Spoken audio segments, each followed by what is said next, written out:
Know thyself, know thy enemy, 1,000 battles, 1,000 victories. Victorious warriors win first and then go to war, while defeated warriors go to war first and then seek to win. Be extremely subtle, even to the point of formlessness. Be extremely mysterious, even to the point of soundlessness. Thereby you can be the director of the opponent's fate. The supreme art of war is to subdue the enemy without fighting. If you know the enemy and know yourself, you need not fear the results of 100 battles. Pretend inferiority and encourage his arrogance. If fighting is sure to result in victory, then you must fight, even though the ruler forbid it. If fighting will not result in victory, then you must not fight even at the ruler's bidding. Invincibility lies in the defense, the possibility of victory in the attack. To fight and conquer in all our battles is not supreme excellence. Supreme excellence consists in breaking the enemy's resistance without fighting. All men can see these tactics whereby I conquer, but what none can see is the strategy out of which victory is evolved. He will win who knows when to fight and when not to fight. There is no instance of a nation benefiting from prolonged warfare. The opportunity to secure ourselves against defeat lies in our own hands, but the opportunity of defeating the enemy is provided by the enemy himself. If your opponent is of choleric temper, irritate him.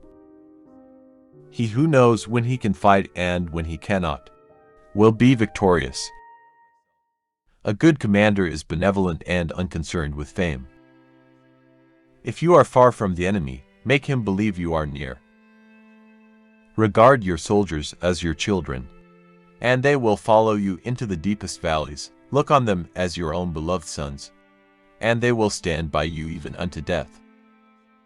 Know your enemy and know yourself, and you can fight 100 battles without disaster. The art of war teaches us to rely not on the likelihood of the enemy's not coming, but on our own readiness to receive him, not on the chance of his not attacking, but rather on the fact that we have made our position unassailable. The general who wins the battle makes many calculations in his temple before the battle is fought. The general who loses makes but few calculations beforehand. He who is prudent and lies in wait for an enemy who is not, will be victorious. If ignorant both of your enemy and yourself, you are certain to be in peril. The general who advances without coveting fame, and retreats without fearing disgrace, whose only thought is to protect his country and do good service for his sovereign, is the jewel of the kingdom. Quickness is the essence of the war. Balk the enemy's power, force him to reveal himself. Supreme excellence consists in breaking the enemy's resistance, without fighting. The quality of decision is like the well-timed swoop of a falcon, which enables it to strike and destroy its victim. For to win 100 victories in 100 battles is not the acme of skill. To subdue the enemy without fighting is the acme of skill. Confront them with annihilation, and they will then survive. Plunge them into a deadly situation, and they will then live. When people fall into danger, they are then able to strive for victory. Thus it is that in war the victorious strategist only seeks battle after the victory has been won, whereas he who is destined to defeat first fights and afterwards looks for victory. He will win whose army is animated by the same spirit throughout all its ranks. Prohibit the taking of omens, and do away with superstitious doubts. Then, until death itself comes, no calamity need be feared. Hence the saying, if you know the enemy and you know yourself, your victory will not stand in doubt. If you know heaven and you know earth, you may make your victory complete. He will win who knows how to handle both superior and inferior forces. There has never been a protracted war from which a country has benefited. Victory usually goes to the army who has better trained officers and men. Secret operations are essential in war. Upon them the army relies to make its every move. Thus, what is of supreme importance in war is to attack the enemy's strategy. The good fighters of old first put themselves beyond the possibility of defeat, and then waited for an opportunity of defeating the enemy. In the practical art of war, the best thing of all is to take the enemy's country whole and intact. To shatter and destroy it is not so good. The enlightened ruler is heedful, and the good general full of caution. The art of war is of vital importance to the state. It is a matter of life and death, a road either to safety or to ruin. Hence it is a subject of inquiry which can on no account be neglected. When envoys are sent with compliments in their mouths, it is a sign that the enemy wishes for a truce. If our soldiers are not overburdened with money, it is not because they have a distaste for riches. If their lives are not unduly long, it is not because they are disinclined to longevity.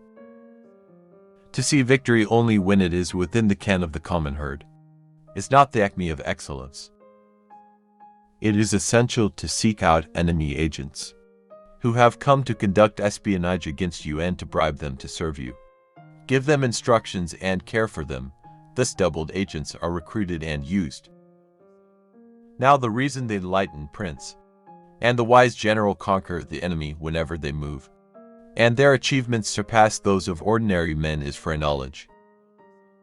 It is only the enlightened ruler and the wise general who will use the highest intelligence of the army for the purposes of spying, and thereby they achieve great results.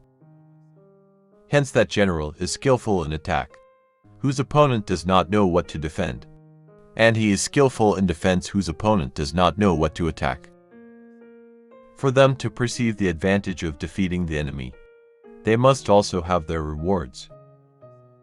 Of all those in the army close to the commander, none is more intimate than the secret agent.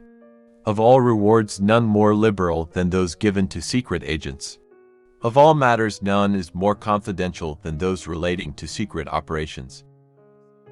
If we know that our own men are in a condition to attack, but are unaware that the enemy is not open to attack, we have gone only halfway towards victory.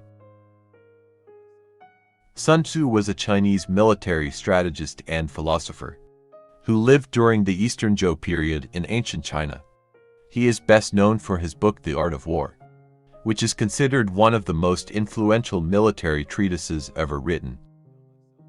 Sun Tzu's teachings emphasize the importance of strategy, deception, and understanding the enemy in achieving victory in warfare.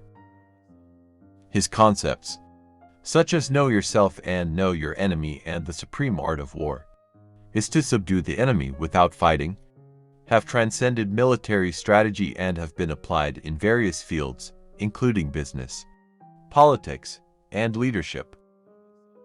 Sun Tzu's ideas continue to be studied and revered as a guide to strategic thinking and achieving success.